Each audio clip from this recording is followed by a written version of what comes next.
Hello friends, welcome back to our channel MRS.MALASUNDAR. இன்னைக்கு இந்த வீடியோல பாத்தீங்கன்னா என்னோட மார்னிங் டு ஈவினிங் ரொட்டீனை தான் நான் உங்க கூட ரேண்டமா ஷேர் பண்ணிக்க போறேன். மார்னிங் கிச்சனுக்கு வந்த உடனே பண்ணுற ஃபஸ்ட்டு வேலை என்னன்னு பார்த்தீங்கன்னா சமையல் ரூமில் இருக்கக்கூடிய விண்டோஸை வந்து ஓப்பன் பண்ணிட்டு தான் அடுத்த வேலை வந்து பார்க்க ஸ்டார்ட் பண்ணுவேன். இப்போ பார்த்தீங்கன்னா வெயிட் லாஸ்க்காக ஒரு பவுடர் வந்து ரெடி பண்ணி வச்சுருக்கேன். ஃபஸ்ட்டு வந்து வெயிட் லாஸ் ட்ரிங்க் வந்து மிக்ஸ் பண்ணிவிட்டு கேஸ் மேலே வந்து வச்சிடலாம். அதுக்கப்புறம் மற்ற வேலையெல்லாம் பார்க்க ஸ்டார்ட் பண்ணுவேன். இந்த வெயிட் லாஸ் ட்ரிங்க்குக்கு பார்த்தீங்கன்னா நான் ரெடி பண்ணி வச்சுருக்க பவுடர்லேருந்து 1 டீஸ்பூன் பவுடர் வந்து சேர்த்துக்கிட்டேன். அதுக்கு வந்து 2 கிளாஸ் தண்ணி வந்து சேர்த்துக்கிட்டேன். இந்த 2 கிளாஸ் தண்ணி வந்து நம்மளுக்கு 1 கிளாஸ் தண்ணி ஆகிற வரையும் நம்ம இதை வந்து மீடியம் ஃப்ளேமில் வச்சு நல்லா வந்து பாயில் பண்ணிக்கணும். இன்னைக்கோட மெனு பிளான் பார்த்தீங்கன்னா கிள்ளி மிளகாய் சாம்பார், தோசை மார்னிங்க்கு. ஆஃப்டர்நூனுக்கு வந்து சேம் கிள்ளி மிளகாய் சாம்பார், ரைஸ் வித் கேரட் பொரியல். ஸோ சாம்பாருக்கு தேவையான அளவு துவரம்பருப்பு, சாதத்துக்கு தேவையான அளவு அரிசி, இது ரெண்டையுமே நல்லா வந்து வாஷ் பண்ணிவிட்டு ஒரு 1/2 hour வந்து தண்ணியில் ஊற வச்சிடுறேன். அரிசி பருப்பு ஊறுற கேப்பில் பார்த்தீங்கன்னா குழம்புக்கு தேவையான காய்கறிகள் எல்லாமே கட் பண்ணி எடுத்துப்பேன்.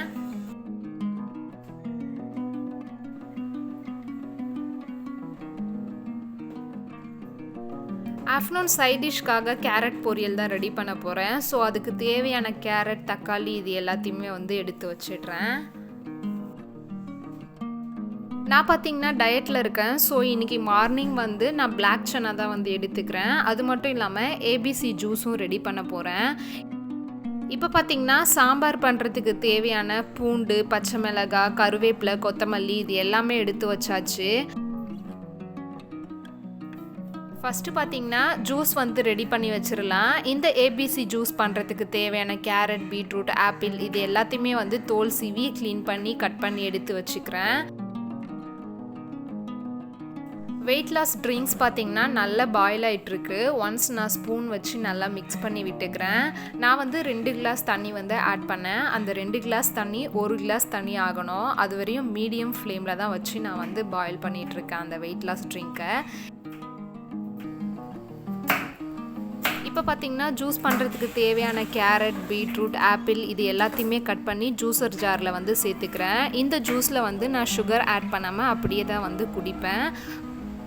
இப்போ பார்த்தீங்கன்னா நமக்கு வெயிட் லாஸ் ட்ரிங்க்குமே ரெடி ஆயிடுச்சு. நான் இதே கிளாஸில் தான் 2 கிளாஸ் தண்ணி வந்து சேர்த்தேன். இப்போ பார்த்தீங்கன்னா 1 கிளாஸ் தண்ணி அளவு இந்த அளவுக்கு நமக்கு வற்றி வந்திருக்கு. இப்போ இதை வந்து நம்ம சூடாக இருக்கும் போதே குடிச்சிடலாம். இன்கேஸ் இது வந்து ஆறுனதுக்கப்புறம் குடித்தோன்னா குடிக்கவே முடியாது, வாமிட் வர மாதிரி இருக்கும். இதை வந்து ரிலாக்ஸாக நான் வந்து குடிச்சு முடிச்சுட்டு மீத வேலை எல்லாமே வந்து ஸ்டார்ட் பண்ணுவேன். வெயிட் லாஸ் ட்ரிங்க்ஸை பார்த்தீங்கன்னா ரிலாக்ஸாக உக்காந்து ஒரு வழியாக குடிச்சு முடிச்சாச்சு. இப்போ பார்த்தீங்கன்னா ஏபிசி ஜூஸ் தான் ரெடி பண்ண போகிறேன். இந்த ஜூஸ் வந்து டயட்டில் இருக்கவங்க மட்டும்தான் குடிக்கணும்னு கிடையாது. இந்த ஏபிசி ஜூஸ் பார்த்தீங்கன்னா ரொம்ப ஹெல்த்தியானது. இதை வந்து டெய்லியுமே காலையில் எம்டி ஸ்டொமக்கில் வந்து குடிச்சிட்டு வந்தீங்கன்னா ரொம்பவும் நல்லது உடம்புக்கு. இந்த ஏபிசி ஜூஸ் பண்ணுறதுக்கு நான் பார்த்தீங்கன்னா 300 ml வந்து தண்ணி ஆட் பண்ணிக்கிட்டேன். இப்போ இதை வந்து ஒரு ஸ்ட்ரெயினர் வச்சு நல்லா வந்து வடிகட்டி எடுத்துடுறேன். இப்போ பார்த்தீங்கன்னா இந்த ஜூஸ் வந்து ரெடி பண்ணியாச்சு. இப்போ இதை வந்து ஃப்ரிட்ஜில் ஸ்டோர் பண்ணி வச்சிடுறேன். மார்னிங் எழுந்த உடனே ஃபஸ்ட்டு இந்த ஜூஸ் வந்து ரெடி பண்ணி ஃப்ரிட்ஜில் வச்சுருவேன்.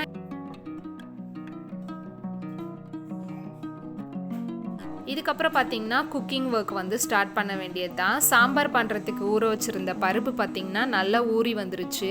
இப்போ இந்த பருப்பில் 1/2 ஆனியனை வந்து நீலவாக்கில் கட் பண்ணி வச்சுருந்தேன், அதை வந்து சேர்த்துக்கிறேன். 3 மீடியம் சைஸ் தக்காளியை வந்து 1/2 கட் பண்ணி சேர்த்துக்கிறேன்.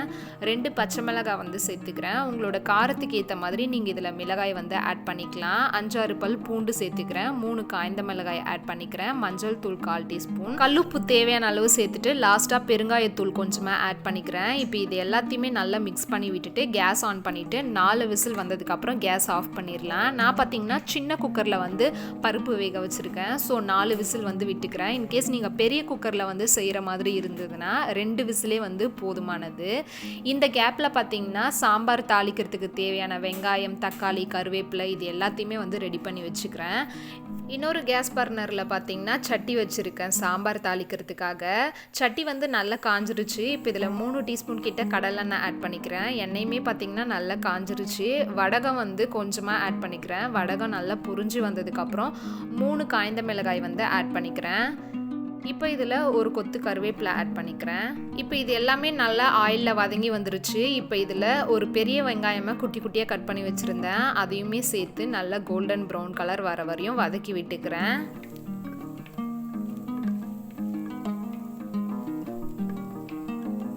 வெங்காயம் பாருங்கள் நல்லா கோல்டன் ப்ரௌன் கலரில் வதங்கி வந்துருச்சு.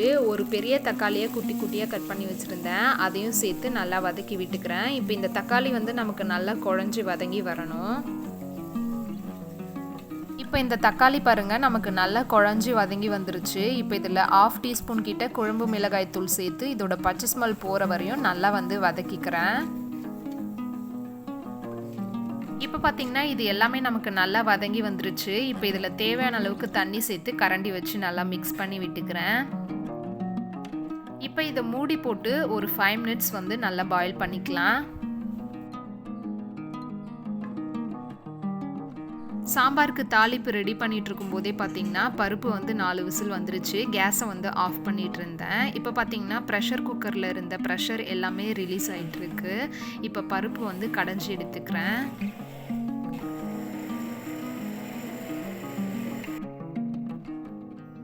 இப்போ பார்த்தீங்கன்னா சாம்பாருக்காக ரெடி பண்ணி வச்சுருந்த தாளிப்பு வந்து நல்லா பாயில் ஆகிட்டுருக்கு. இப்போ சாம்பாரை வந்து இந்த தாளிப்பில் ஆட் பண்ணிக்கலாம். இப்போ இதே குக்கரில் கொஞ்சமாக தண்ணி சேர்த்து அதை வந்து அலசி சாம்பாரில் சேர்த்துக்கலாம். தண்ணி வந்து சாம்பாரில் நிறைய ஊற்றினாலும் நல்லா இருக்காது, ரொம்ப கெட்டியாக இருந்தாலும் நல்லா இருக்காது. மீடியமான திக்னஸில் இருக்கும்போது சாம்பார் வந்து ரொம்பவும் சூப்பராக இருக்கும்.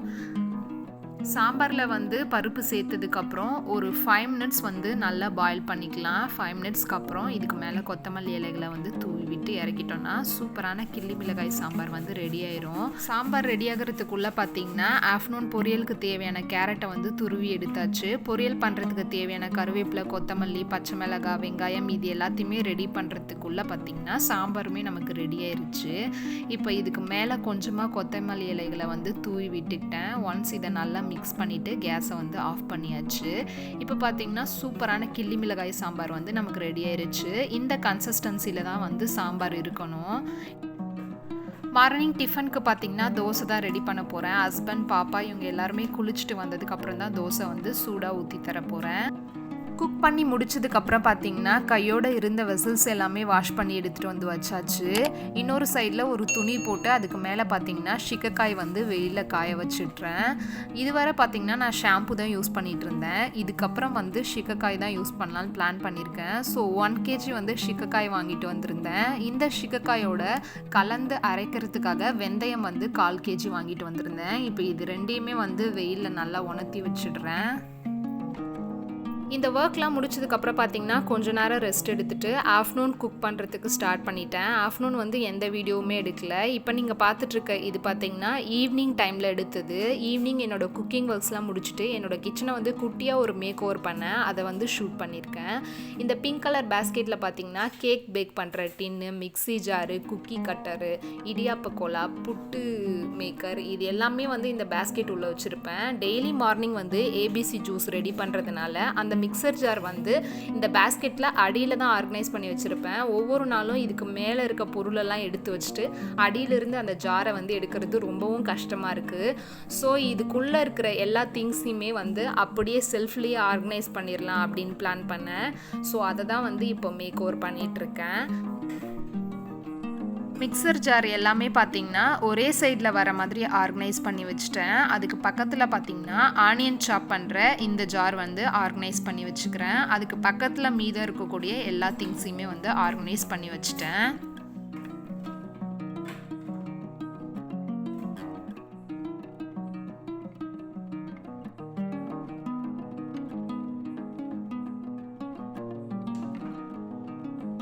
இப்போ பார்த்தீங்கன்னா இந்த செல்ஃபை வந்து ஃபுல்லாக ஆர்கனைஸ் பண்ணி முடிச்சாச்சு. ஆர்கனைஸ் பண்ணதுக்கப்புறம் இந்த செல்ஃப் வந்து இந்த மாதிரி தான் இருக்குது. இதுக்கப்புறம் வந்து எனக்கு மிக்சர் ஜார் வந்து எடுக்கிறதுக்கு ரொம்பவும் ஈஸியாக இருக்கும்.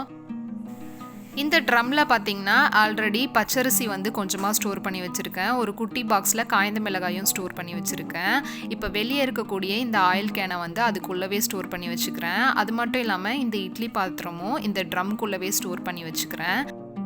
இந்த ட்ரம்மில் பார்த்தீங்கன்னா கொஞ்சம் ஸ்பேஸ் இருந்தது. இதில் வந்து ஏதாச்சும் ஸ்டோர் பண்ணணும்னு நினச்சேன். வெளியில் இருந்த இட்லி பாத்திரமும் எண்ணெய் கேனும் வந்து இதுக்குள்ளே ஸ்டோர் பண்ணி வச்சுட்டேன். எனக்கு வந்து திங்ஸை வந்து கச்ச கச்சான்னு வைக்க பிடிக்காது. முடிஞ்ச அளவுக்கு நீட்டாக மினிமலைஸாக வச்சுக்க வந்து ட்ரை பண்ணுவேன். அடுத்ததாக வந்து கவுண்டர் டாப்பில் தான் வந்து குட்டி மேக் ஓவர் பண்ண போகிறேன்.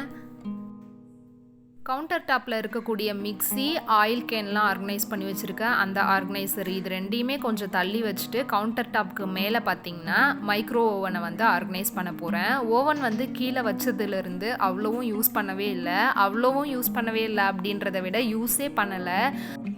மைக்ரோ ஓவன் பார்த்திங்கன்னா முன்னாடி மேலே தான் வந்து ஆர்கனைஸ் பண்ணி வச்சுருந்தேன். இப்போவும் அதே மாதிரி ஆர்கனைஸ் பண்ணிட்டேன்னா பழைய மாதிரி மைக்ரோ ஓவனை வந்து அடிக்கடி யூஸ் பண்ண ஆரம்பிப்பேன். மைக்ரோ ஓவன் வந்து வைக்கிறதுக்கு முன்னாடி அந்த ஸ்பேஸை வந்து கிளாத் வச்சு நல்லா வைப் பண்ணி விட்டாச்சு. இப்போ ஓவனை வந்து இதுக்கு மேலே வச்சிடுறேன். ஓவனுக்கு மேலே இருக்கக்கூடிய கவரை வந்து எடுத்துகிட்டு ஒன்ஸ் ஓவனை வந்து ஃபுல்லாக வந்து க்ளீன் பண்ணி விட்டுக்கிறேன் கிளாத் வச்சு. ஓவனுக்கு மேலே பார்த்திங்கன்னா கவர் போட்டு வச்சுருந்ததுனால அந்த அளவுக்கு வந்து டஸ்ட் இல்லை. ஒன்ஸ் வந்து ஓவனுக்கு மேலே உள்ள எல்லாமே நல்லா வந்து தொடச்சி விட்டுக்கிறேன். ஓவனுக்குள்ளே பார்த்திங்கன்னா இந்த மாதிரி பிளேட்ஸ் வந்து 2 இருக்கும். அதையுமே வெளியில் எடுத்துகிட்டு நல்லா வந்து தொடச்சி விட்டுக்கிறேன். அதுக்குள்ளே இருக்க வீல்ஸையுமே வந்து ஃபுல்லாக ரிமூவ் பண்ணிவிட்டு ஓவனுக்குள்ளமே வந்து நல்லா தொடச்சிட்டு அதுக்குள்ளே இருந்த வீலு 2 பிளேட் எல்லாமே அதுக்குள்ளவே வந்து திரும்பவும் ரீப்ளேஸ்மெண்ட் பண்ணிடுறேன். ஓவன் ஃபுல்லாமே பார்த்திங்கன்னா உள்ள வெளியில் எல்லாமே நல்லா நீட்டாக க்ளீன் பண்ணியாச்சு. இப்போ ஓவனுக்கு மேலே வந்து கவர் போட்டு வச்சிடுறேன்.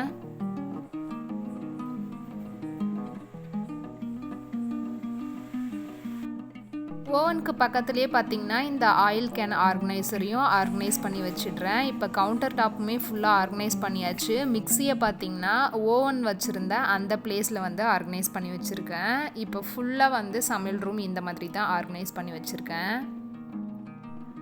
இப்போ பார்த்திங்கன்னா இந்த பிங்க் கலர் பாக்ஸ் வந்து எம்டியாக இருக்குது. இதில் வந்து வேறு ஏதாச்சும் ஆர்கனைஸ் பண்ணுறதுக்கு யூஸ் பண்ணிப்பேன். இவ்வளோ தான் ஃப்ரெண்ட்ஸ். இந்த வீடியோ வந்து இதோட நான் முடிச்சுக்கிறேன். என்னோடய வீடியோஸ் உங்களுக்கு பிடிச்சிருந்தா மறக்காமல் சேனலை சப்ஸ்கிரைப் பண்ணி லைக் பண்ணி ஷேர் பண்ணி சப்போர்ட் பண்ணுங்கள்.